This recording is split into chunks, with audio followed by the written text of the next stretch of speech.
যে টপিক আগে থেকে বলা ছিল, তোমরা আশা করি পড়েছো। একটু রিভিশন দরকার আছে, সামনে ক্লার্কশিপ আছে, তারপরে আমাদের আবার রেলওয়েজ রয়েছে। আচ্ছা, তো আমরা দেখি কার কতটা পড়া মনে আছে, সেভাবে তোমরা অ্যান্সার করবে। ফার্স্ট কোশ্চেন কি বলেছে, সুলতানি আমলে ইকতা বলতে কি বোঝাতো? ইকতা কি ছিল? স্যার অপশন সি হবে। সি। অপশন কি হবে? ইকতা হচ্ছে যে আমাদের এক ধরনের কোনো গ্রাম বা অঞ্চলের বিশেষ ভূমি রাজস্ব অনুদান, মানে একটা ভূমি রাজস্ব ব্যবস্থা ছিল ইকতা। কে চালু করেছিল ইকতা প্রথা? ইলতুৎমিশ। ইলতুৎমিশ। ইলতুৎমিশ চালু করেছিল ইকতা প্রথা। আমরা পড়েছি দিল্লি সালতানাতের যাকে আমরা রিয়েল ফাউন্ডার বা প্রকৃত প্রতিষ্ঠাতা বলি, সেই ইলতুৎমিশ চালু করেছিল ইকতা প্রথা। ঠিক আছে, ইলতুৎমিশ।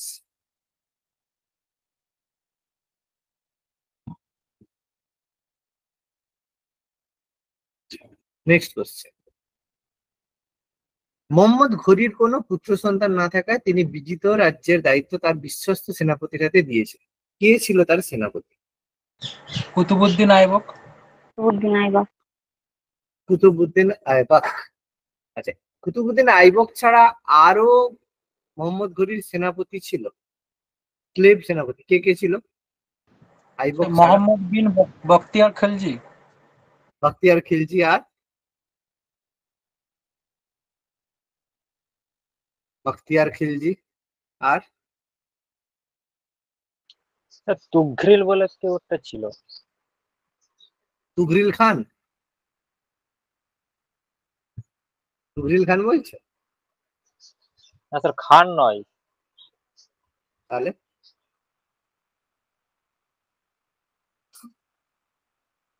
আর কে ছিল?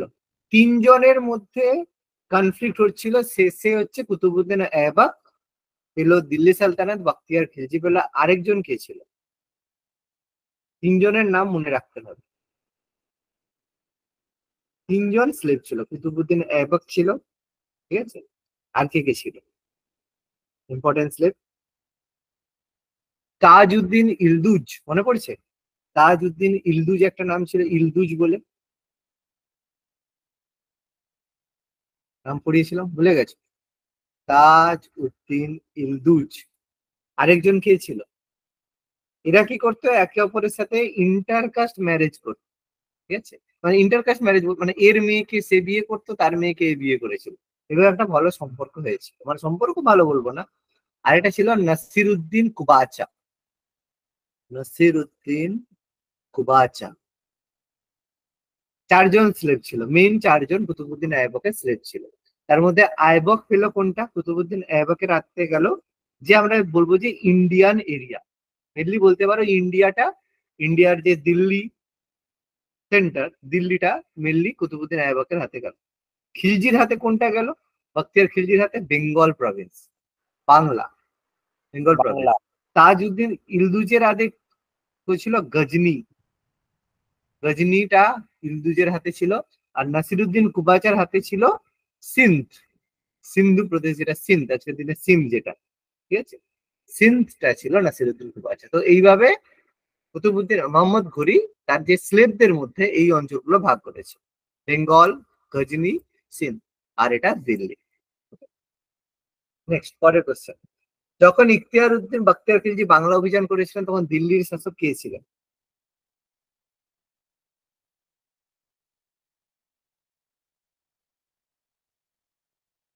স্যার কুতুবুদ্দিন আইবকই ছিল। কুতুবউদ্দিন আইবক ছিল, কারণ খিলজি বাংলা অভিযান করেছিল কবে? 1206। 1206, 1206, 1206, 1206 বা 8 যাই বলো, এই টাইমে বখতিয়ার উদ্দিন খিলজি বাংলা অভিযান করে। আর বাংলার শাসক তখন কে ছিল? লক্ষণ সেন। লক্ষণ সেন। তো লক্ষণ সেনকে মানে সরিয়ে দিয়ে, হাঁটিয়ে দিয়ে বখতিয়ার খিলজি বাংলা দখল করে, লক্ষণ সেন, ঠিক আছে। আর সেই সময় দিল্লির শাসক অবশ্যই কুতুবউদ্দিন আইবক, লুধিরা তো নয়, অনেক পরের ব্যাপার। নেক্সট, পরের কোশ্চেন কি বলেছে, কার অধীনে মালিক কাফুর একজন দক্ষ সামরিক সেনাপতি ছিলেন? আলাউদ্দিন খলজি। আলাউদ্দিন খলজি। আলাউদ্দিন খিলজি না জালালউদ্দিন খিলজি, ঠিক করে বলো। না স্যার, আলাউদ্দিন খলজি। আচ্ছা, আলাউদ্দিন খিলজি অ্যান্সার হবে। এটা যদি কেউ সে পদ্মাবত সিনেমা দেখে ইতিহাস পড়তে যাও তাহলে মাথা খারাপ হয়ে যাবে। ঠিক আছে, কারণ পদ্মাবত সিনেমাতে যে দেখিয়েছে ভুল ইনফরমেশন দেখিয়েছে। পদ্মাবত সিনেমায় কি দেখিয়েছিল, যারা দেখেছো, পদ্মাবতে দেখিয়েছে যে জালালউদ্দিন খিলজি একটা স্লেভ নিয়ে এসেছিল, তার নাকি গুরুত্বপূর্ণ, তার একটা ইম্পর্টেন্ট স্লেভ ছিল মালিক কাফুর। তাকে নিয়ে এসেছিল যে কারার যে, যেখানে কারাতে জালালউদ্দিন খিলজিকে মেরেছিল, সেখানে নাকি মালিক কাফুরকে কারাতে দিয়েছিল। যে সেই সময় মালিক কাফুর হঠাৎ মালিক কাফুরকে আলাউদ্দিন খিলজি বলেছিল মেরে দাও নাকি মেরে। সিনেমাটা দেখেছো পদ্মাবত? হ্যাঁ যদি স্যার, দেখো দেখেছি। তাহলে দেখবে। অ্যাকচুয়ালি এরকম কিছুই হয়নি। আলাউদ্দিন খিলজিকে বেসিক্যালি, মানে মালিক কাফুরকে বেসিক্যালি নিয়ে এসেছিল কে, বা কার আন্ডারে এসেছিল, কে বেসিক্যালি নিয়েছিল যখন গুজরাট অ্যাটাক করেছিল। ঠিক আছে, গুজরাট অ্যাটাক করেছিল তখন আমাদের যে নুসরাত জাহান, নুসরাত ছিল যে, এই যে নুসরাত বেসিক্যালি হচ্ছে আলাউদ্দিন খিলজির প্রথমে সেনাপতি ছিল নুসরাত। তিনি কি করেছিলেন, গুজরাট জয়ের পরে স্লেভ হিসাবে মালিক কাফুরকে কিনেছিল। কত দিয়ে? 1000 দিনার দিয়ে। ঠিক আছে, তো 1000 দিনার দিয়ে কেনার পরে তাকে আলাউদ্দিন খিলজি নিজের পার্সোনাল বডিগার্ড বা মানে নিজের সেনাপতি বানিয়েছিল দক্ষিণ ভারত অভিযানের ক্ষেত্রে। ঠিক আছে, নুসরাত শাহ ছিল সেনাপতি, তিনি বেসিক্যালি কিনেছেন। আচ্ছা, তুর্কি বংশোদ্ভূত কোন সুলতান রাজসভায় শিষ্টাচার প্রথা শুরু করেছিলেন? বলবন। গিয়াসউদ্দিন বলবন। এবার শিষ্টাচার প্রথা বলতে কোন জিনিসটাকে বলা হচ্ছে? শিষ্টাচার প্রথা সেই মানে কি? সিজদা, সিজদা হ্যাঁ, ওইটা। সিজদা আর পাইবস। হ্যাঁ, পাইবস। সিজদা পাইবস বলতে বেসিক্যালি শিষ্টাচার প্রথা বলা হয়ে থাকে। মানে শিষ্টাচার মানে একটা ভালো যে করা। তো এটা বেসিক্যালি গিয়াসউদ্দিন বালবান চালু করেছিল, সিজদা আর পাইবস। এটা কোন দেশ থেকে, মানে কোন দেশের মানে কালচার? আছে পারসিক কালচার। পারস্য। ঠিক আছে, পারস্য, পারসিক। পারসিক মানে আজকের দিনে ইরান, পারস্য মানে আজকের দিনে ইরান। আর এর সাথে সাথে নওরোজ উৎসবও চালু করেছিল সিজদা পাইবস। আর ফেস্টিভ্যাল পারসিক উৎসব নওরোজ, পারসিক বসন্ত উৎসব, ঠিক আছে, এগুলো চালু করেছিল গিয়াসউদ্দিন বালবান। খুবই ভালো একজন ব্যক্তি ছিলেন, কিন্তু তাকে অনেকটা আমাদের ভিলেন দেখানো হয়। যাই হোক, সে আর কি বলবো, আমাদের হিস্ট্রি তো বিকৃত ভাবে সে আর নতুন করে বলার কিছু নেই। গিয়াসউদ্দিন বালবান। আচ্ছা, নেক্সট। যখন মঙ্গল রাজা চেঙ্গিস খান অভিযান করেছিলেন, দিল্লির শাসক কে ছিলেন? ইলতুৎমিশ। চেঙ্গিস খান যখন ভারত আক্রমণ করেছিল তখন দিল্লি সুলতান ছিলেন ইলতুৎমিশ। কিন্তু বেসিক্যালি চেঙ্গিস খান ভারত আক্রমণ করেনি, কারণ ভারত আক্রমণের সম্ভাবনা তৈরি হয়েছিল, তো ভারত আক্রমণ করেনি। তাকে শেল্টার দিলে ভারত আক্রমণ হতে পারতো, নাম মনে আছে? তাকে শেল্টার দেয়নি, সেই কারণে। ভাটিন্ডার কে শাসক ছিল কি? জালালউদ্দিন মঙ্গরবানী, তার নাম ছিল জালালউদ্দিন মঙ্গরবানী, খিবার শাসক। ঠিক আছে, খিবা।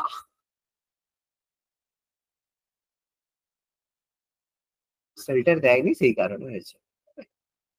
শেল্টার দিলে অ্যাটাক করতো। Genghis Khan basically, Genghis Khan Bharat আক্রমণ না করার অনেক কারণ ছিল। কারণ তার যে সেনাবাহিনীর মধ্যে প্রচুর বুদ্ধিস্ট ছিল, মানে যারা এই ছিল বেসিক্যালি বলতে পারো হচ্ছে আহ মানে তিবেট, তিব্বতের গ্রেটার রিজিয়ন তো ছিল চেঙ্গিস খানের এর মধ্যে। তো সেই কারণে যদি অ্যাটাক করতো, কারণ এবার ইন্ডিয়াকে প্রত্যেকেই বুদ্ধের জন্মভূমি মনে করতো, তাহলে যদি চেঙ্গিস খান ভারত আক্রমণ করতো তাহলে একটা রিভোল্ট হওয়ার সম্ভাবনা ছিল সেনাবাহিনীর মধ্যে। ঠিক আছে, তো সেই কারণে তিনি এই রিস্ক নেননি, খুব ইন্টেলিজেন্ট ছিলেন, এই রিস্ক তিনি নেন। আচ্ছা, নেক্সট। কোন সুলতান অশোকের অশোক স্তম্ভ দিল্লিতে এনেছিলেন? ফিরোজ শাহ তুগলক। ফিরোজ শাহ তুগলক। ফিরোজ শাহ তুগলক অশোক স্তম্ভ তিনি দিল্লিতে নিয়ে এসেছিলেন। ফিরোজ শাহ তুগলক। ফিরোজ শাহ তুগলককে কি বলা হয়? দ্বিতীয় আকবর। আকবর, এই না স্যার, মানে সুলতানি যুগের আকবর। সুলতানি যুগের আকবর। দ্বিতীয় আকবর কথাটা ঠিক ওইভাবে নয় আর কি। মানে যাই হোক, দ্বিতীয় আকবর কি করেছে? আকবর তো পরের লোক, হ্যাঁ? যাই হোক, সেটা আলাদা কথা। সুলতানি যুগের আকবর বলা হয় তাকে। আচ্ছা, হ্যাঁ, কুতুব মিনার কে নির্মাণ করেছিলেন? ইলতুৎমিশ স্যার। কুতুবুদ্দিন আইবক। কুতুবুদ্দিন ऐबक, তাই তো? অ্যান্সার হবে ইলতুৎমিশ। কখনোই কুতুবুদ্দিন ऐबक ইলতুৎমিশ করবেন না। স্যার, ইলতুৎমিশ। কখনোই ऐबक করবেন না। ऐबक কি করেছিল? কুতুবুদ্দিন ऐबक কুতুব মিনার স্টার্ট করেছিল, শুরু করে শুরু শুরু করেছিল আর শেষ করেছিল। আর কমপ্লিট করেছিল ইলতুৎমিশ। সেই জন্য যদি ফাউন্ডার বলা হয় তাহলে অবশ্যই ইলতুৎমিশ উত্তর হবে। আর আলাউদ্দিন মানে খিলজি তৈরি করেছিল কুতুব মিনারের এন্ট্রান্স, সেটা হচ্ছে আলাই দরওয়াজা। ঠিক আছে, আলাই দরওয়াজা বানিয়েছিল, যেটা হচ্ছে এন্ট্রান্স অফ কুতুব মিনার। ঠিক আছে, কিন্তু বেসিক্যালি এটা এন্ট্রান্স অফ কুতুব মিনার নয়। হ্যাঁ, এটা মানে যাই হোক, এন্ট্রান্স অফ কুতুব মিনার এটা নয়, কিন্তু কি বলতো, পড়াতে হবে, আমিও পড়াচ্ছি। ঠিক আছে, যা জানো ঠিক আছে, কোনো সমস্যা নেই। তো অ্যাকচুয়ালি আলাই দরওয়াজা কুতুব মিনারের এন্ট্রান্স নয়, এটা বেসিক্যালি আলাই দরওয়াজা আলাউদ্দিন খিলজি বানাতে চেয়েছিলেন কুতুব মিনারের থেকে উচ্চতম একটা জিনিস, মানে একটা কোনো শৃঙ্গ, কিন্তু কমপ্লিট করার আগে তিনি মারা যান। এখানে এটা কমপ্লিট হয়নি, ইনকমপ্লিট অবস্থায় এটা রয়ে গেছিল। এরপরে আলাউদ্দিন খিলজির পরে আর কোনো খিলজি শাসক হয়নি, মানে হয়নি বলতে না হওয়ারই মতো। কারণ আলাউদ্দিন খিলজি মানে সবচেয়ে বেশি যদি কোনো রাজা থাকে, যে আমরা যাকে বলতে পারি হচ্ছে কি বলবো, সৎ, অনেস্ট, মোস্ট অনেস্ট পার্সন, বা মানে পার্সন বলাটা ভুল, অনেস্ট কিং, শাসক যদি বলা হয়, স্ট্রিক্ট এবং অনেস্ট কিং যদি কয়, সে হচ্ছে আলাউদ্দিন খিলজি ছিল। মানে যারা কেউ যদি করাপশন করতে যেত বা কিছুই করতে যেত, তার বিরুদ্ধে আলাউদ্দিন খিলজি খুব শক্ত সাজা নিতেন। ওই জন্য তার মারা মারা যাওয়ার পরে মানে তার সময় তো কেউ কিছু করতে পারেনি, এই কারণে তারপরে মানে যাকে বলে একদম লুটপাট মাচিয়ে দিয়েছিল এই কারণে। ঠিক আছে, যাই হোক, চেষ্টা করছে এইটা। আচ্ছা, নেক্সট, পরের কোশ্চেন। দিল্লিতে সুলতান শাসনের সূত্রপাত করেছিলেন কে? ফাউন্ডার অফ দিল্লি সালতানাত। কুতুবুদ্দিন আইবক। কুতুবুদ্দিন আইবক। কুতুবুদ্দিন আইবক। না, ইলতুৎমিশ, ঠিক করে বলো। স্যার কুতুবুদ্দিন আইবক। আইবক। দেখো, ফাউন্ডার যদি বলা হয় চোখ বন্ধ আসবাব করে মামলা। কুতুবুদ্দিন ऐबक বলবে। ঠিক আছে, যদি ফাউন্ডার বলা হয় তাহলে অবশ্যই কুতুবুদ্দিন ऐबक বলবে। আর যদি কোশ্চেন বলতো প্রকৃত প্রতিষ্ঠাতা বা রিয়েল তাহলে ফাউন্ডার, ইলতুৎমিশ। তখন হবে কি? ইলতুৎমিশ। একদম, তখন তখন হবে ইলতুৎমিশ। তখন হবে ইলতুৎমিশ। তাহলে এগুলো খেয়াল করে অ্যান্সার করো। রিয়েল ফাউন্ডার বললে ইলতুৎমিশ। কাকে লাখ বক্স বলা হতো? লাখ বক্স বলা হতো কাকে? ইলতুৎমিশকে। কুতুবুদ্দিন আইবক কি বলো? কুতুবুদ্দিন আইবককে। না কুতুবুদ্দিন স্যার, আইবক। কুতুবুদ্দিন আইবক। কেন বলা হতো? স্যার দান করতো। দান করতে। দান করতো বলে তার দান ছিল তার জন্য, একদম তার দান ছিল তার জন্য, প্রচুর দান করতো, দু হাতে দান করতো। ঠিক আছে, একটা লাখ বক্স বা লক্ষ দাতার মুদ্রা, লক্ষ মুদ্রার দাতা, দান ছিল তার জন্য। যাই হোক, ব্যাপার অনেক আছে বাবা। Famous poet of Alauddin Khalji সভাকবি কে ছিলেন? আমির খসরু। আমির খসরু। আমির খসরু। আমির খসরু। আমির খসরু মানে এই ব্যক্তিটাকে মানে কি বলবে, যতটা ক্রেডিট দিতে পারবে, তোমার মনে হয় একজনকে তুমি জীবনে কতটা ক্রেডিট দিতে পারো, তুমি যতটা দিতে পারো তার থেকেও বেশি ক্রেডিট পাওয়ার যোগ্য হচ্ছে আমির খসরু। মানে ইজ দ্য লেজেন্ড। তুমি হয়তো জানো সভাকবি বা এই কথা, হি ওয়াজ দ্য লেজেন্ড। আমাদের বহু গান ক্রিয়েট করা, রাগ ক্রিয়েট করা, মানে মানে অপটিমিস্টিক, মানে এনার মতো পার্সোনালিটি খুব কম আছে। এনার সম্পর্কে যত জানবে তত ভালো লাগবে। আমির খসরু খুব বিশাল বিশাল ব্যাপার। মানে কারোর সাথে কথা বলতে বলতে যে কোনো জিনিস দেখে কোনো কিছু ক্রিয়েশন, মানে যেটা কিছুটা হল মানে কিছুটা, মানে বলবো কিছুটা বলাটা ভুল, যেটা রবীন্দ্রনাথ টেগোরের ছিল, যে বিভিন্ন জায়গায় একটা সামান্য সিচুয়েশন দেখে সেখান থেকে কবিতা লেখা, রবীন্দ্রনাথ টেগোরের ছিল, তার থেকে অনেক অনেক বড় মাপের হচ্ছে ছিলেন আমির খসরু। যে কোনো জিনিসকে দেখে হঠাৎ করে একটা গান লেখা বা এ করে আমির খসরু করতে লাগে। নিচের কে দাস বংশের ছিলেন না? কেউই নয় স্যার। এই না। প্রত্যেকেই ছিল, প্রত্যেকেই ছিল দাস বংশের, কেউই নয় হবে উত্তর। আচ্ছা, এবার এখান থেকে কোশ্চেন হবে, নিচের কোন শাসকটি জন্ম থেকে বা দাস ছিলেন না, দাস বংশের কোন শাসক দাস ছিলেন না? রাজিয়া। জন্মসূত্রে না, হ্যাঁ, রাজিয়া। দাস বংশের কোন শাসক দাস ছিলেন না, মানে জন্মসূত্রে বলছি না, দাস বংশের কোন এ দাস ছিলেন? একমাত্র শাসক, রাজিয়া। সেটা হচ্ছে রাজিয়া। রাজিয়া। সুলতান রাজি।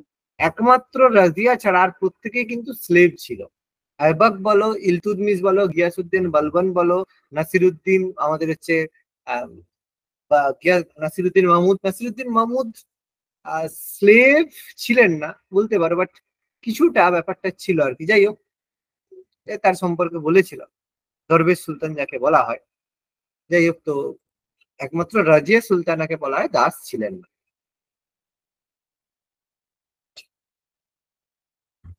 দিল্লি থেকে দৌলতাবাদে ট্রান্সফার করেছিল ক্যাপিটাল কি? বিন তুগলক। মোহাম্মদ বিন মোহাম্মদ বিন তুগলক। মোহাম্মদ বিন তুগলক।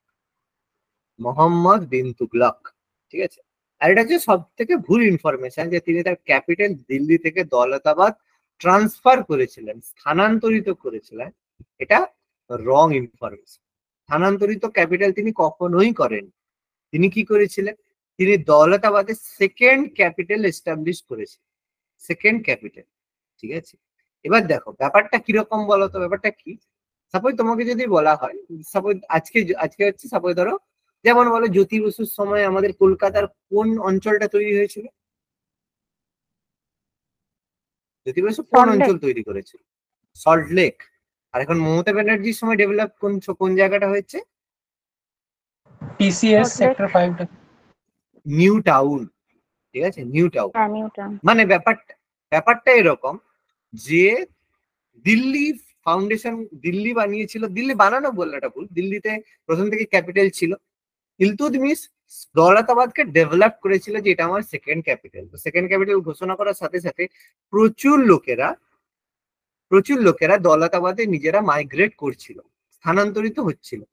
কখনোই মোহাম্মদ বিন তুগলক অর্ডার দেননি যে তোমরা এখান থেকে দৌলতাবাদ চলে যাও, কখনোই তিনি বলেননি। সাধারণ মানুষ বেটার ফেসিলিটির জন্য যাচ্ছিল এবং মোহাম্মদ বিন তুগলক ওখানে বলেছিলেন আর কেউ যদি যেতে চায় আমার তো কিছু করার নেই, আমি কি করতে পারি, সুবিধা করতে পারি যাতে যেতে অসুবিধা না হয়। তখন তার ট্রেন ছিল না, ট্রেনের ব্যবস্থা করে দিল, বা সবাইকে গাড়িতে করে নিয়ে যাওয়া অসুবিধা নয়। ফলে বিভিন্ন জায়গায় যে যখন মাইগ্রেট করবে শৌচালয় থেকে শুরু করে সবকিছু বানিয়েছিল। কিন্তু লোকেরা এতদূর যাওয়ার আগেই মারা গেছিল এবং অনেকে আবার ফিরে আসার চেষ্টা করেছিল।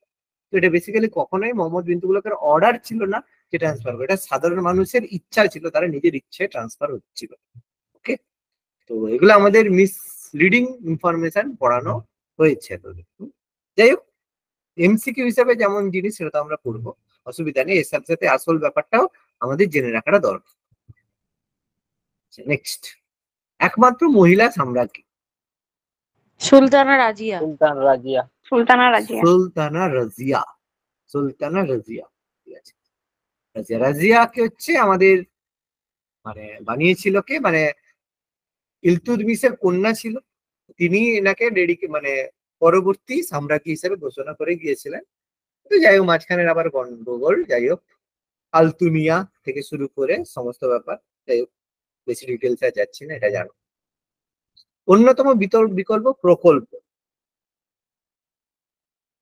টোকেন মুদ্রার প্রবর্তন।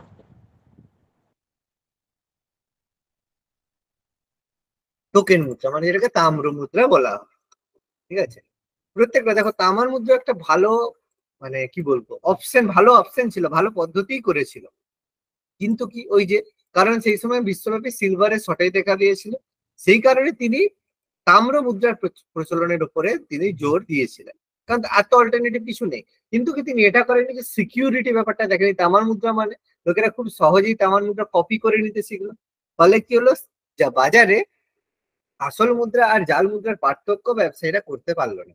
আর যখনই কেউ পার্থক্য করলো না জাল মুদ্রার জন্য, তাহলে ব্যবসায়ীদের প্রচন্ড লস হতে শুরু করলো। সেখান থেকে এটার প্রবর্তন, এইটা হচ্ছে ব্যর্থ। তো বেসিক্যালি প্রকল্প থেকে শুরু করে সবগুলোই কিন্তু তিনি ভালোই পদ্ধতি নিয়েছিলেন, কিন্তু সেগুলো ইমপ্লিমেন্টেশন করার পরে সাধারণ মানুষের কারণে সেগুলো ব্যর্থ হয়েছে। দিল্লির কোন সুলতান কৃতদাসদের জন্য একটি পৃথক দপ্তর বানিয়েছিলেন? ফিরোজ শাহ তুগলক। ফিরোজ শাহ তুগলক। কি বানিয়েছিল, নামটা কি, নাম কি ছিল?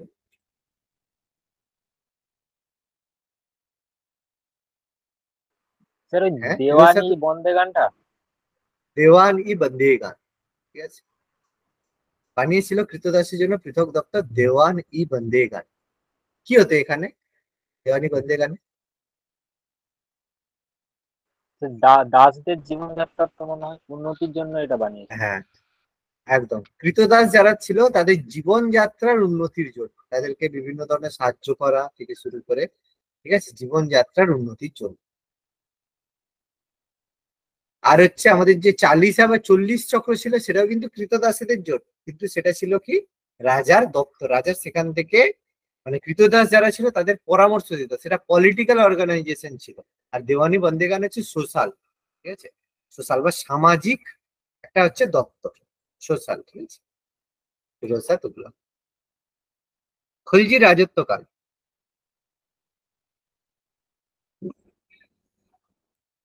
আলাউদ্দিন খিলজি।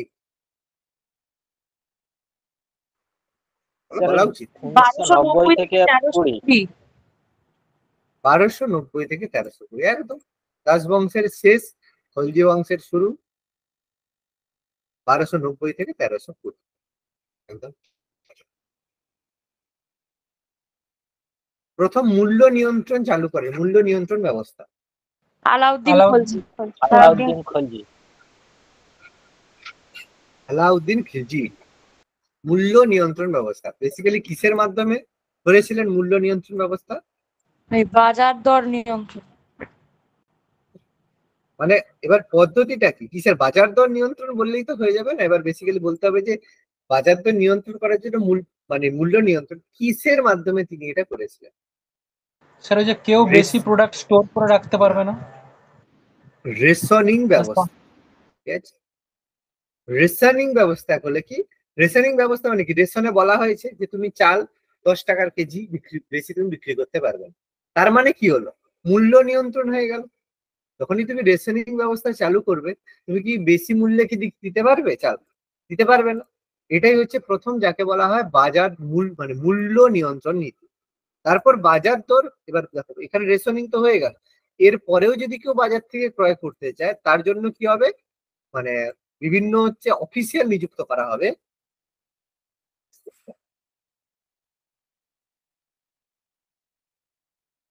বিভিন্ন অফিসিয়াল নিযুক্ত করা হবে যারা এগুলো দেখবে। যেমন সাহানা মান্ডি, ঠিক আছে, এই মান্ডি থেকে শুরু করে চালু করেছিলেন, সেগুলো এই কারণে রেশনিং ব্যবস্থা। নিম্নের কার প্রকৃত নাম উলুগ খান? গিয়াসউদ্দিন বলবন। আসাদুদ্দিন। গিয়াসউদ্দিন বলবন। গিয়াসউদ্দিন বলবন। বলবনের প্রকৃত নাম ছিল উলুগ খান, ঠিক আছে।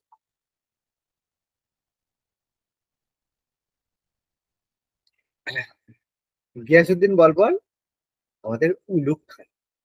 যদি বলা হয় তিনি কার কৃতদাস ছিলেন, স্লেভ অফ কার? ইলতুৎমিশ।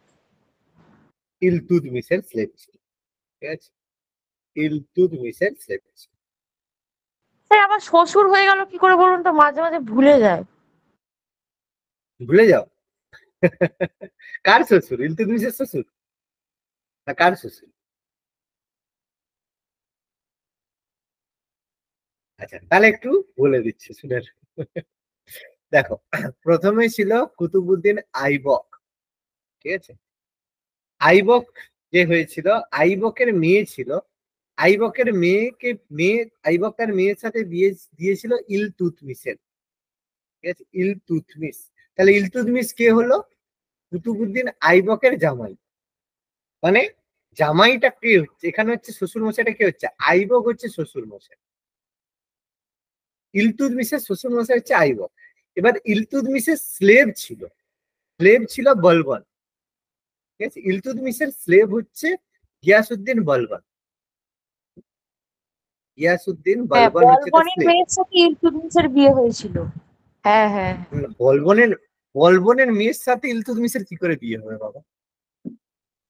আইবকের মেয়ের সাথে, কুতুবুদ্দিন আইবকের মেয়ে, আইবকের মেয়ের সাথে ইলতুৎমিশের, তাহলে আইবক প্রথমে, ইলতুৎমিশ তার জামাই, বলবন হচ্ছে ইলতুৎমিশের স্লেভ, এর স্লেভ হচ্ছে বলবন।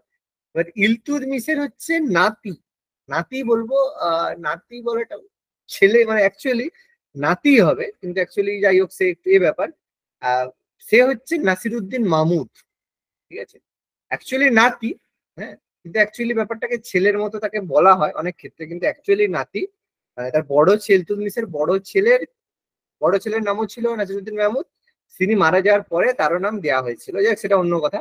তো এই নাসিরুদ্দিন মাহমুদের যে, নাসিরুদ্দিন মাহমুদের সাথে নাসিরুদ্দিন মাহমুদের মাহমুদ বিয়ে করেছিল বলবনের মেয়েকে, বলবনের মেয়েকে নাসিরুদ্দিন মাহমুদ বিয়ে করেছিল। তাহলে এখানে জামাইটা হচ্ছে বলবন, নাসিরুদ্দিন মাহমুদ হচ্ছে তার শ্বশুর মশাই। তাহলে তার যে দাদু, মানে তার যে দাদু, সে হচ্ছে ইলতুৎমিশ, সে আবার আইবকের জামাই। এবার একটু বোঝা গেল?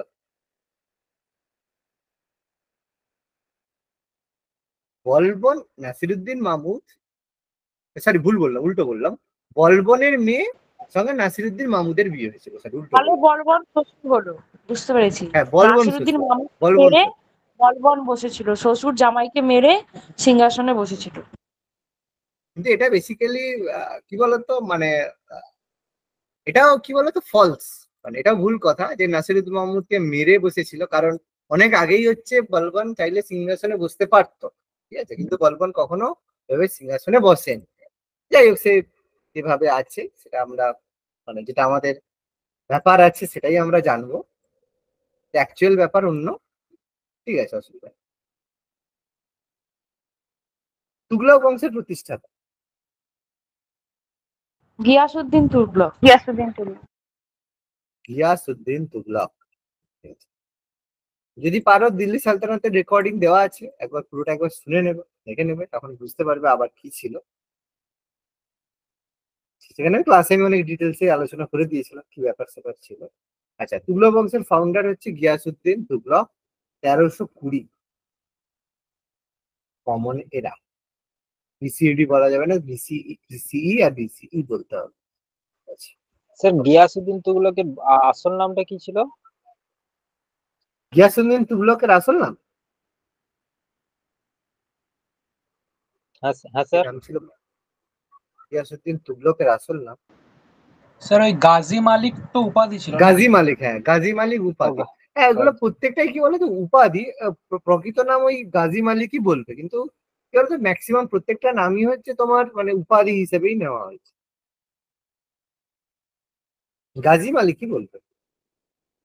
অ্যাকচুয়ালি কি বলতো, মানে এই যে গাজী টাইটেল, গাজী এগুলো টাইটেল, এগুলো হচ্ছে বিভিন্ন সময় হচ্ছে, মানে কেউ যদি হয়, মানে কি বলবো, মানে বিভিন্ন সময় কোনো কিছু জয় করার পরে না, এগুলো অ্যাকচুয়ালি গাজী মালিক রিয়েল নাম বলবে, গাজী মালিকই বলে। যাই হোক, এটা গাজী টাইটেল নিত কেউ যদি মানে বড় কিছু জয় করতো, তখন এটা গাজী উপাধি নিত। আকবর যেমন নিয়েছিল গাজী উপাধি, মানে আমাদের চিত্তর জয় করার পরে, গাজী মালিকই বলবে, রিয়েল নেম হিসাবে গাজী মালিকই বলবে। খিজির খানের সঙ্গে নিম্নের কোন বংশ যুক্ত ছিল? খিজির খান, সৈয়দ বংশ। সৈয়দ বংশ।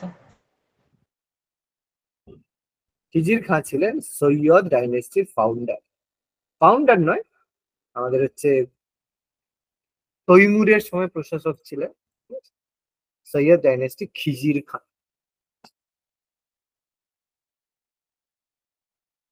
আচ্ছা, আচ্ছা, তিনি নিজেকে হজরত মোহাম্মদের বংশধর হিসেবে ঘোষণা করেছিলেন, এটা মনে আছে তো? একমাত্র শাসক, মনে রাখবে খিজির খান, তিনি নিজেকে, যদি না লেখা থাকে বা জানা থাকে লিখবে, তিনি নিজেকে হজরত মোহাম্মদের বংশধর হিসেবে দাবি করেছেন। স্যার ওইটাই কি রায়তি আলা বলে? হ্যাঁ একদম একদম, ওটাকে রায়ত-ই আলা বলে। আচ্ছা, তারপর রাজবংশের অন্যতম শামসি রাজবংশের সুলতান কে ছিলেন? শামসি,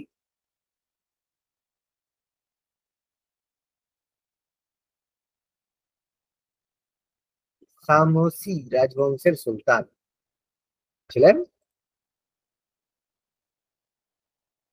ইলতুৎমিশ। ইলতুৎমিশ রাজবংশের সামসি রাজবংশ। এবার ব্যাপারটা কি, স্লেভ ডাইনেস্টির নাম কে বিভিন্ন রকম ভাবে বলা হয়েছে। কোথায় জায়গায় বলেছে মামুলেক, কোথাও স্লেভ ডাইনেস্টি। এগুলো বলার পেছনে প্রত্যেকটার পেছনে কারণ আছে, ঠিক আছে। এটাকে স্লেভ ডাইনেস্টি না বলে মামুলেক মামুলেক বংশ বলা হয়েছে, কারণ ডাইনেস্টির উপর ডিপেন্ড করে। কারণ আইবক ছিলেন মামুলেক বংশের, ইলতুৎমিশ ছিলেন শামসি রাজবংশের। ফলে এগুলো কি হতো, মানে এই কারণে অ্যাকচুয়ালি ডাইনেস্টিটাকে কি রাজবংশ বলা হবে সেই নিয়ে এটা বিতর্ক রয়েছে। লাস্ট পর্যন্ত কেন দাস বংশ বলা হয়, কারণ প্রত্যেকে স্লেভ ছিলেন, যেটা পার্টিকুলারলি কোনো বংশর মধ্যে তো বিলং করতেন না। কারণ এর দাস দাস হয়েছে, এবং দাস হলে তার বংশ বংশ করাবে না।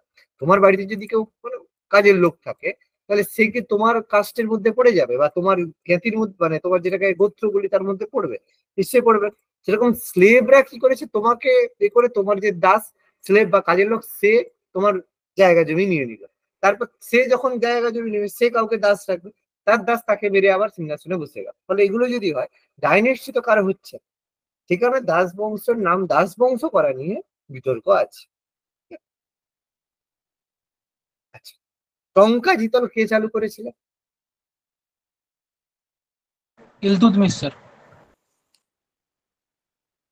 টঙ্কা আর জিতল, রূপার মুদ্রা টঙ্কা আর তামার জিতল চালু করেছিলেন আমাদের ইলতুৎমিশ।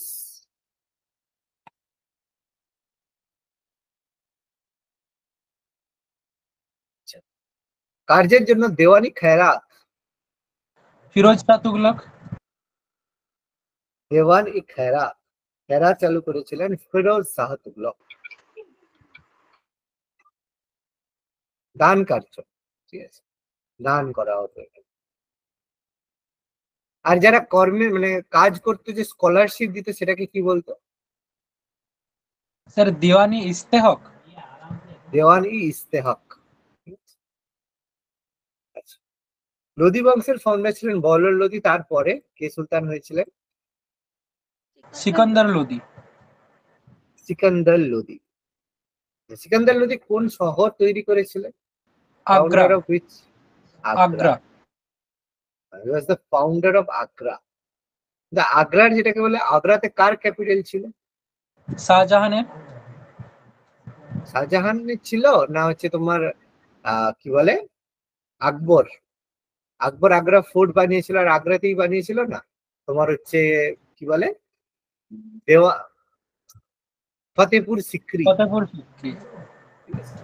মানে আচ্ছা স্যার, আগ্রা। শাহজাহান স্যার বলছি বলো বলো। শাহজাহান পরে ট্রান্সফার করে দেয় নাকি ওই দিল্লিতে? হ্যাঁ, শাহজাহান হচ্ছে দিল্লির নাম হচ্ছে শাহজাহানাবাদ করে তৈরি করেছে।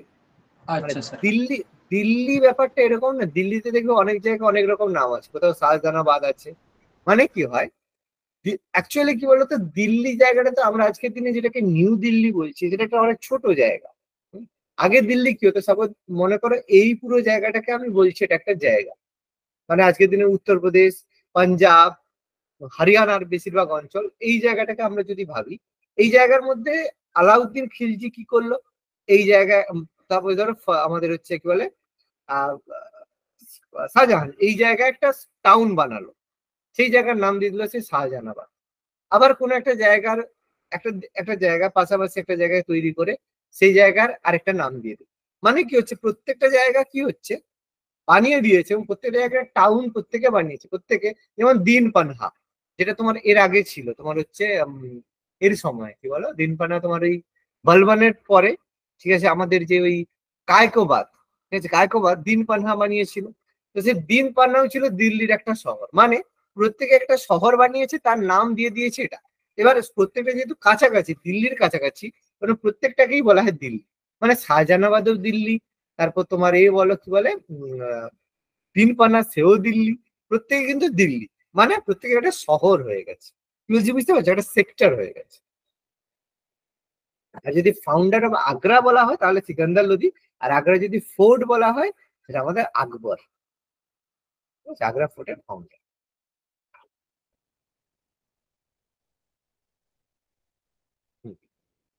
কি হবে? দিল্লি সুলতান বংশ কার আক্রমণে ধ্বংস হয়েছিল? বাবর। বাবর। বাবরের আক্রমণে দিল্লি সালতানাত ধ্বংস হয় কবে, কত খ্রিস্টাব্দে? 1526। 1526। 1526। কি যুদ্ধ হয়েছিল? পানিপথের প্রথম যুদ্ধ। পানিপথের প্রথম যুদ্ধ। Very good. পানিপথের প্রথম যুদ্ধ।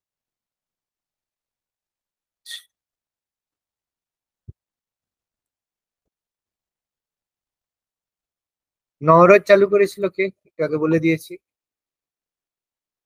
বলবান। গিয়াসউদ্দিন বলবান। পারসি উৎসব নওরোজ চালু করেছিলেন গিয়াসউদ্দিন বলবান। ইবন বতুতা কার রাজত্বকালে ভারতে আসে? মোহাম্মদ বিন তুগলক। মোহাম্মদ বিন তুগলক। মোহাম্মদ বিন তুগলকের সময় ভারতে ছিল ইবন বতুতা। তার লেখা বই কিতাবুল রহেলা। কিতাবুল রহেলা। রহেলা কোথা থেকে এসেছিল? মরক্কো থেকে। মরক্কো। মরক্কো থেকে। কেন এসেছিল?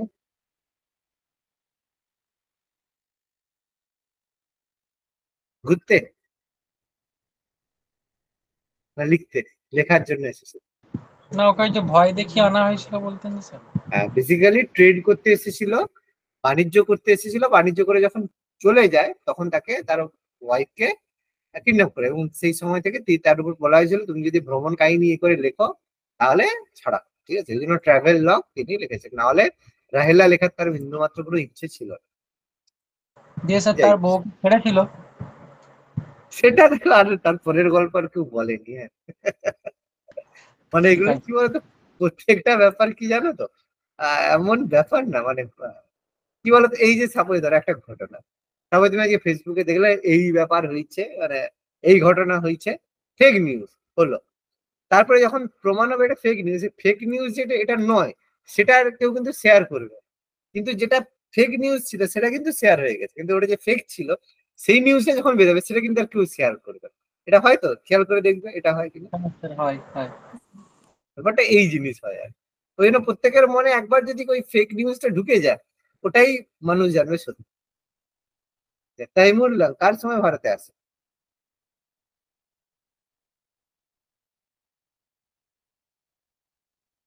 স্যার তার তুগলক কারণেই বংশ। তো, হ্যাঁ, তার কারণেই তো তুগলক ডাইনেস্টি ধ্বংস হলো না, তাইমুর।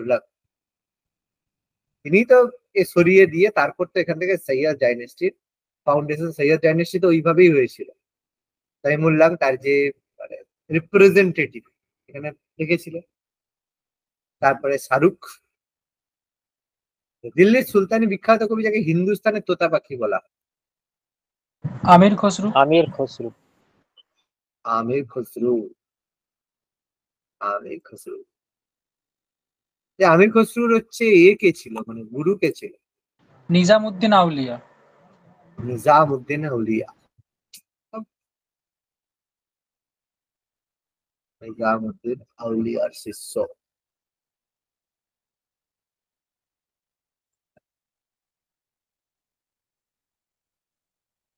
ওকে, এগুলো হচ্ছে ইনবর্ন ট্যালেন্ট আর কি। আমির খসরুর যে talent, inborn talent.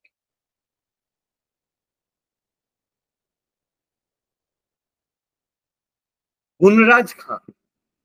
Maladhar Basu. Maladhar Basu. Maladhar বসুকে দেওয়া হয়েছিল গুণরাজ খান।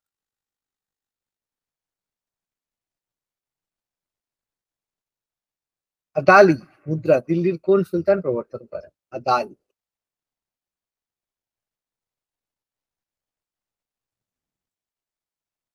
তবে মোহাম্মদ বিন তুগলক। তুগলক বানিয়েছিল আদালি নামে মুদ্রা। স্যার বলো। মালাধর বসু মানে কার কোর্টে থাকতো, কোন রাজা বা মানে কোন বাংলার সুলতান, ওটা বলতেন একটু। কে ছিল মালাধর বসু, কার সময় ছিল?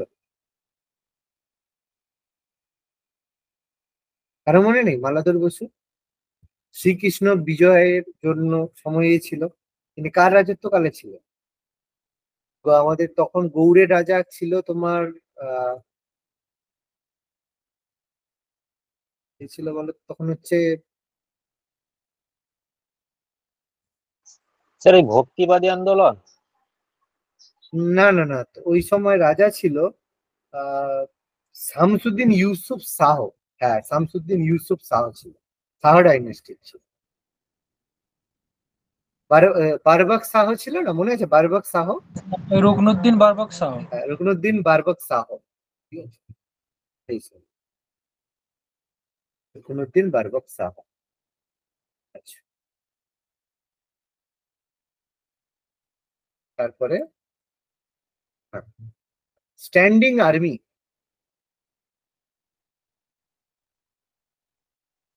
কে প্রথম স্ট্যান্ডিং আর্মি বানিয়েছিল? স্ট্যান্ডিং আর্মি মানে যে একটা পার্মানেন্ট একটা যে একটা আর্মি থাকে, প্রথম স্ট্যান্ডিং আর্মি আলাউদ্দিন খিলজি। আলাউদ্দিন খিলজি প্রথম বানিয়েছিল স্ট্যান্ডিং আর্মি। মানে আর্মিকে সবচেয়ে বেশি কি বলবো, মানে বিভিন্ন জায়গায় আর্মিকে রাখা, আর্মির মডার্নাইজেশন, ঠিক আছে, বিভিন্ন ধরনের সেই মডার্নাইজেশন। দাঙ্গুলিয়া। না, দাগ হুলিয়া আলাদা জিনিস। দাগ আর হুলিয়া মানে দাগ আর চেহারা, এটা হচ্ছে যে হচ্ছে দাগ কি হতো, যে মার্ক করা হতো, যে ব্রিডের ঘোড়া মানে আরবি ঘোড়া এবার সেগুলো মার্ক করা হতো। আর হুলিয়া বা চেহারা হতো সেনাদের বিবরণ, মানে এই সেনাবাহিনী, এই সেনা, এই লোকটার নাম হচ্ছে সবাই ধরো ইউসুফ, এরকম দেখতে। সেগুলো হচ্ছে দাগ ও হুলিয়া, বিবরণ থাকতো। সেটা ব্যাপার কি, আর্মি যারা হতো তাদের সম্পর্কে তথ্য রাখার জন্য, মানে ইন্টেলিজেন্স এজেন্সি, ইন্টেলিজেন্সের মতো। আর স্ট্যান্ডিং আর্মি হচ্ছে কি, যে আর্মিকে সবসময় রেডি করা, প্রত্যেক সময় আর্মিকে রেডি করে রাখা, যে কোনো সময় যদি চাই আর্মি আমার সবসময় রেডি। যেরকম না যে যুদ্ধ হবে তার আগে আর্মি রেডি করবে, সেরকম স্ট্যান্ডিং আর্মি মানে আমাদের যেমন আজকে যদি যুদ্ধ লাগে, মোদি বলবে আরে যুদ্ধ লাগছে, প্রত্যেকে আসো একটু ট্রেনিং দেবো তারপরে যুদ্ধে যাবে, নিশ্চয়ই না। আর্মি সবসময় রেডি। আর্মি রেডি, যখনই যুদ্ধ মনে হবে ঝট করে পাঠিয়ে দেবে, অ্যাটাক করবে। আগে কিন্তু এরকম স্ট্যান্ডিং আর্মি থাকতো না, মানে আর্মি এভরি টাইম রেডি। আর তাহলে এটার জন্য প্রচুর টাকা খরচা হবে, মেনটেনেন্সের দরকার। সেটা আলাউদ্দিন খিলজি চালু করেছিল রেশনিং ব্যবস্থার মাধ্যমে। রেশন কম পয়সায় রেশন দিয়ে দিত, ফলে প্রচুর আর্মির লোকেরা থাকতো। দেখবে আর্মিতে খুব সহজে মানে রিক্রুট হয়ে যেত, আর আর্মিতে থাকাটাও খুব সহজ, স্ট্যান্ডিং আর্মি হিসাবে থাকে। যেমন আজকে আমাদের দিনে ভাবো না, আর্মিতে যুদ্ধ কি লেগেছে, তাহলে আর আর্মির যারা লোক আছে, যারা আছে তারা দেখো এমনি এমনি পয়সা পাচ্ছে। যুদ্ধ হলে তো আর্মির কাজ, যুদ্ধ না হলে আর্মির কি কাজ, বেকার। কিন্তু তারা দেখো সারা জীবন সেই চাকরিও করছে, পয়সা পাচ্ছে, তারপর আবার একটা লাখ লাখ টাকা পেনশন পেয়ে যাচ্ছে, ঠিক আছে। আর পেনশনের জন্য প্রচুর পয়সা তো যায়, কিছু করার নেই। যাই হোক, সেটা আর বেশ বিস্তারিত বিবরণ দিয়ে লাভ নেই, অনেক কিছু ব্যাপার চলছে। অগ্নিবীর ওই কারণে। আলাউদ্দিন খিলজি দাক্ষিণাত্য অভিযানে সেনাধ্যক্ষ কে ছিল? আচ্ছা, মালিক মালিক কাফুর। মালিক কাফুর। মালিক কাফুর। এই যে নুসরত খান মালিক কাফুরকে 1000 দিনার দিয়ে কিনেছিল, ঠিক আছে। নুসরত খান আলাউদ্দিন খিলজির প্রথম অবস্থায় সেনাপতি ছিলেন, পরে তিনি মারা যান। মারা যাওয়ার পরে আমাদের মালিক কাফুর সেনাবাহিনীর এটা পেয়েছে। পারফেক্টলি রিভেঞ্জ মানে কতদিন ধরে রাগ পুষে রেখে রিভেঞ্জ যদি কেউ দিতে পারে সেটা হচ্ছে মালিক কাফুর ছিল। যাই হোক, পাগলা রাজা বলেছেন কে? মানে ইবন বতুতা। বিদ্যুৎ ইবন বতুতা বলেছে পাগলা রাজা? স্যার লেনপুর লেনপুর। বলেছে। লেনপুর বলেছে। ইবন বতুতা কেন বলবে পাগলা রাজা?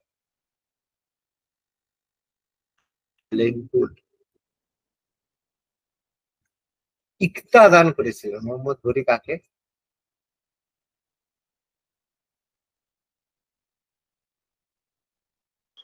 স্যার ইলতুৎমিশ। ইলতুৎমিশ। মোহাম্মদ ঘুরি ইলতুৎমিশকে ইকতা দান করেছিলেন। ইকতা মানে জমি দিয়েছিলেন যে তুমি এখানে থাকো। তারপরে ইলতুৎমিশ তা সেই জমি থেকে বিভিন্ন অনুসারীদেরকে দিয়েছিল ইলতুৎমিশ। ইকতা মানে বলতে পারো সেই সময় জমি দান, জমি দিয়েছিল ইকতা। স্যার টাকার বদলে জমি দিত। হুম।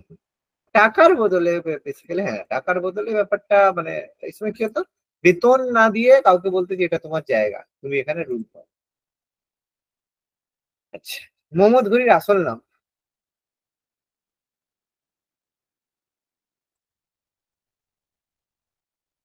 আসল নাম কি মোহাম্মদ ঘুরির আসল নাম?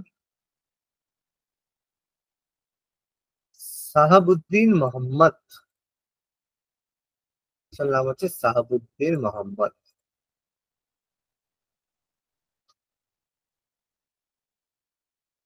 আমির খসরু যে সম্রাটের পৃষ্ঠপোষকতা লাভ করে? আলাউদ্দিন খলজি। আলাউদ্দিন খিলজি। 7 জন সুলতানের মানে পৃষ্ঠপোষকতা তিনি লাভ করেছিলেন, তার মধ্যে আলাউদ্দিন খিলজি ছিল অন্যতম। জুনা খাঁ কার ছদ্মনাম ছিল? মোহাম্মদ বিন তুগলক। মোহাম্মদ বিন তুগলক। তার নাম ছিল জুনা খাঁ।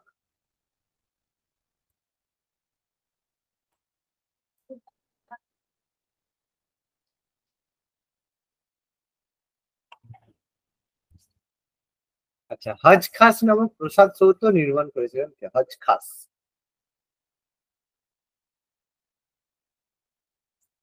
লিখে দিয়েছিলাম। স্যার ফিরোজ শাহ তুগলক। ফিরোজ শাহ তুগলক।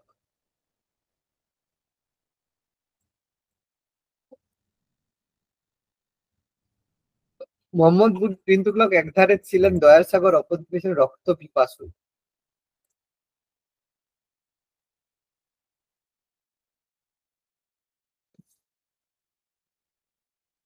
কি হবে অ্যান্সার?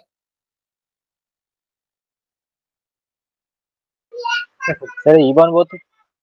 ইবান বতুতা, ঠিক আছে, ইবান বতুতা। দেখো, মোহাম্মদ বিন তুগলক হচ্ছে একমাত্র এমন শাসক যে তার জীবনের ম্যাক্সিমাম টাইমটা ক্যাম্পে খাটিয়েছে। ক্যাম্প মানে কি? যুদ্ধ করার সময় যে ক্যাম্প হয়, ক্যাম্পে বেশিরভাগ খাটাতে হয়েছে মোহাম্মদ বিন তুগলক, ঠিক আছে। এবার বলবে না স্যার আপনি বলছেন হচ্ছে কি বলে এও তো বহু বছর ছিল, আমাদের কি বলে নামটাকে, আহ অরঙ্গজেব ডেকানে বহুদিন ছিলেন। কিন্তু ডেকানে দাক্ষিণাত্যে থাকার পরেও দাক্ষিণাত্যে তিনি বহুদিন থাকলেও সব থেকে বেশি দিন তার সাম্রাজ্যের মধ্যে, বেশি দিনের পার্সেন্টেজ যদি বলি, সেটা কিন্তু মোহাম্মদ বিন তুগলক ছিল, ঠিক আছে। তাকে প্রচুর পরিমাণ টাইম, যাকে বল প্রচুর পরিমাণ টাইম তাকে এর মধ্যে কাটাতে হয়, টেন্টে কাটাতে হয় বিভিন্ন বিদ্রোহ দমন করার জন্য। মোহাম্মদ বিন তুগলক। তরাইনের প্রথম যুদ্ধ? 1191। 1191। 1191। 1191। 1191-তে তরাইনের প্রথম যুদ্ধ হয়েছিল। দ্বিতীয়টা হয়েছিল 1192। 92। কাদের মধ্যে হয়েছিল তরাইনের যুদ্ধ? তৃতীয় পৃথ্বীরাজ চৌহান আর মোহাম্মদ ঘুরি। পৃথ্বীরাজ চৌহান বা থার্ড পৃথ্বীরাজ চৌহান ভার্সাস মোহাম্মদ ঘুরি। প্রথমটাই জিতেছিল পৃথ্বীরাজ চৌহান, সেকেন্ডটা জিতলো মোহাম্মদ ঘুরি। তারপর জেতার পরে, তো যাই হোক কি হলো সেটা নিয়ে আর বেশি কিছু বলে লাভ নেই। প্রশ্নটা হচ্ছে, এই যে তরাইনের যুদ্ধের বিবরণ আমরা কোন বই থেকে পাই? আচ্ছা, পৃথ্বীরাজ রসো, চাঁদ বরদৌলির লেখা। পৃথ্বীরাজ রসো। পৃথ্বীরাজ রসো, চাঁদ বরদৌইয়ের লেখা।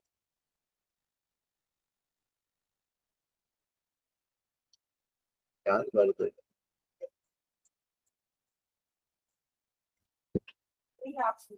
সৈয়দ বংশের প্রতিষ্ঠাতা?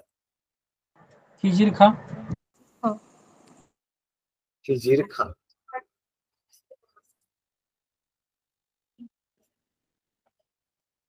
সৈয়দ বংশের প্রতিষ্ঠাতা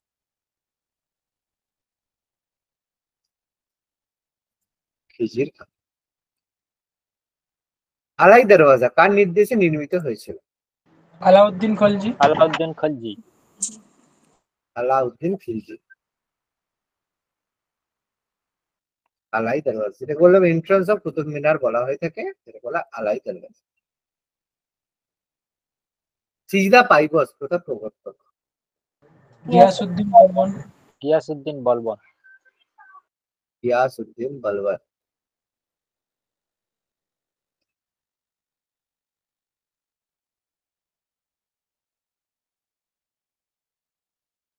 কাঠের মঞ্চ ভেঙে পড়ার কারণে কার মৃত্যু হয়েছিল? গিয়াসউদ্দিন তুগলক। গিয়াসউদ্দিন তুগলক। গিয়াসউদ্দিন দেওয়া আছে, তুগলকটা বলা নেই, যাই হোক গিয়াসউদ্দিন তুগলক। এবার এর মৃত্যুর জন্য মোহাম্মদ বিন তুগলককে দায়ী করা হয়। ঠিক আছে? বলা হয় তিনি হচ্ছেন তার পিতাকে মেরে দিয়েছিলেন, কিন্তু জায়গাটা নিয়ে মত পার্থক্য আছে। আলাউদ্দিন এটা খলজি লিখে রাখি, গিয়াসউদ্দিন তুগলক। কার নাম জুনা খান? মোহাম্মদ বিন তুগলক। মোহাম্মদ বিন তুগলক, আসল নাম হচ্ছে জুনা খান।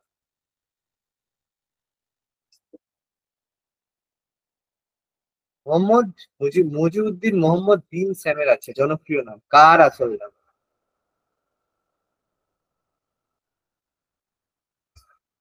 এটা মোহাম্মদ ঘুরির, মোহাম্মদ বিন স্যামের আর মোহাম্মদ ঘুরির। মুজিবউদ্দিন মোহাম্মদ বিন স্যাম। মাহমুদের বাবার নাম? অবশ্যই সহজ প্রশ্ন। সবুক্তগীন। সবুক্তগিন। সবুক্তগিনের বাবার নাম? আলাপ্তাগিন। আলপতগিন। বখতিয়ার খিলজি কত সালে বাংলা জয় করেছিল? 1206। 1206। 1206 ছিল না 4 ছিল বখতিয়ার খিলজি?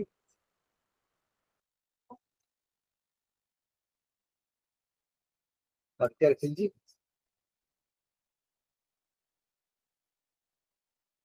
দেখে নিলাম।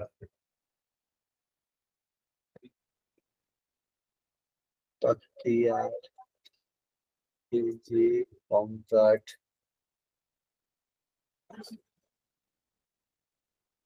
years.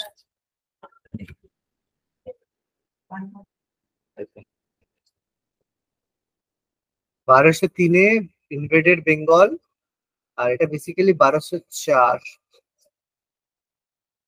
এই যে 1204 খ্রিস্টাব্দে বাংলা জয় করেছিল বখতিয়ার খিলজি।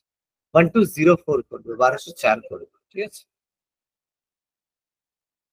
সাল বললে 1204।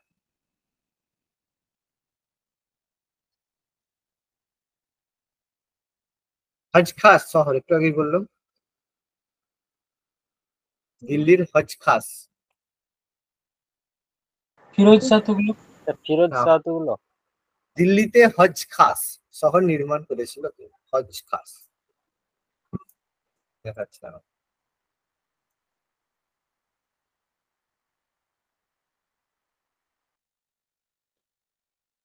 এই যে হজ খাস,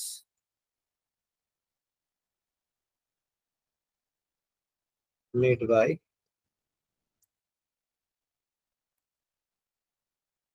এই যে আলাউদ্দিন খিলজি, ঠিক আছে? এই হজ খাস মানে যেটা ওয়াটার ট্যাঙ্ক, ঠিক আছে? এটা হজ কথার অর্থ ওয়াটার ট্যাঙ্ক, আর খাস কথার অর্থ রয়্যাল, মানে বেসিক্যালি রয়্যাল ট্যাঙ্ক বানানো হয়েছিল আলাউদ্দিন খিলজি ট্যাঙ্ক। আলাউদ্দিন খিলজি দেখিয়ে দিলাম, যেগুলো একটু ডাউট হতে পারে আমি সেগুলো একটু দেখিয়ে দেবো।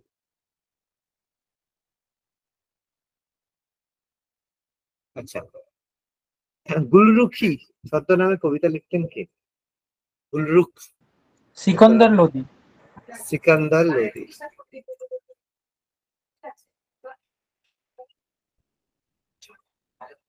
দ্বিতীয় আলেকজান্ডার? আলাউদ্দিন খলজি। আলাউদ্দিন খিলজি। উপাধিটি ছিল সিকান্দারি সানি, মানে সানি সিকান্দার, ঠিক আছে? উপাধি তিনি এসেছেন। কেন বলা হয়? তার কারণ তিনি প্রথম সুলতানি শাসক ছিলেন, কারণ সাউথ ইন্ডিয়া ইনভেট করেছে, ফর সাউথ ইন্ডিয়া ইনভেশন, দক্ষিণ ভারত ইনভেশনের জন্য প্রথম তাকে বলা হয় সিকান্দার ই সানি বা সানি সিকান্দার। এবার সিকান্দার কেন বলে? কারণ আলেকজান্ডারের অ্যাকচুয়াল নাম হচ্ছে সিকান্দার, ওই জন্য কথা আছে জো জিতা ওয়াহি সিকান্দার, কথাটা লেখা বলা। স্যার 52টা একবারটি দেখেন। হ্যাঁ, গুলরুখ ছদ্মনামে কবিতা লিখতেন, গুলরুখি বা গুলরুখ। ঠিক আছে। ইলিয়াস শাহী বংশের উত্থান হয়েছিল কোন শতকে? মানে এটা বেসিক্যালি 1300 থেকে 1300 পরে, মানে 14 শতাব্দী, 14th century, 14th century মানে 1300 পরে।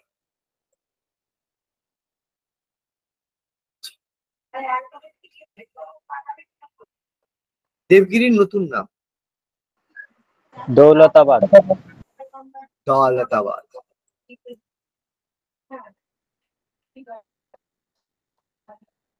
আচ্ছা, খিলজি বংশের প্রতিষ্ঠাতা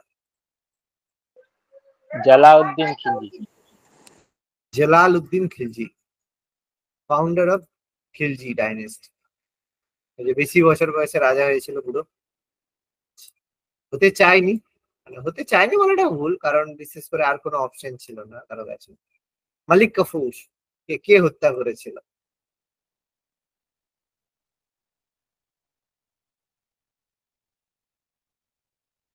স্যার গাজী মালিক।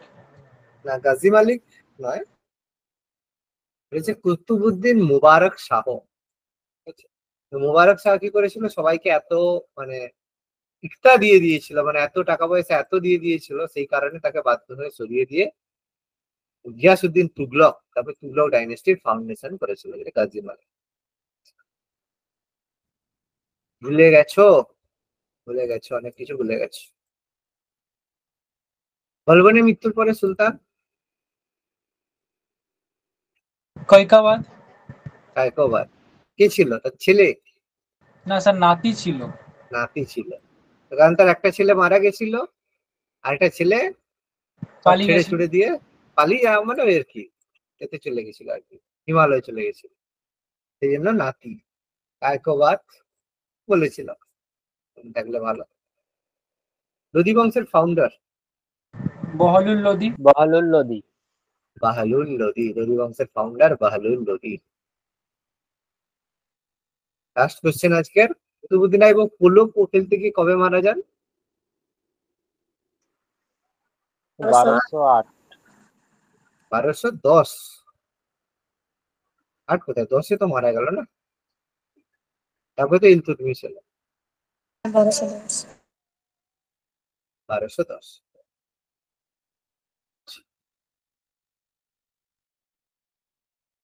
তাহলে আমরা মোটামুটি 7টা এমসিকিউ আজকে ডিসকাস করলাম।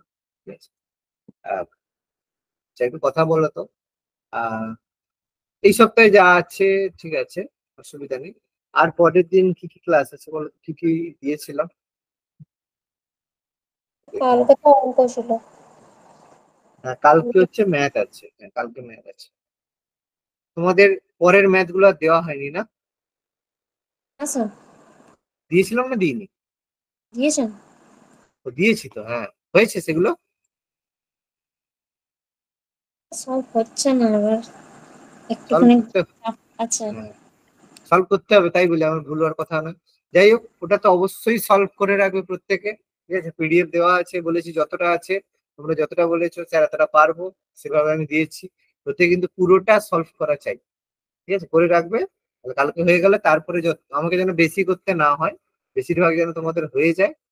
হুম, করে রাখবে অবশ্যই। আমি অ্যান্সার বলে দেবো সবগুলো পরপর, যেগুলো অসুবিধা হবে সেগুলো আমি অবশ্যই করে দেবো। ঠিক আছে, তাহলে তারপরে আবার আমরা ওটাতে করতে পারবো কালকে।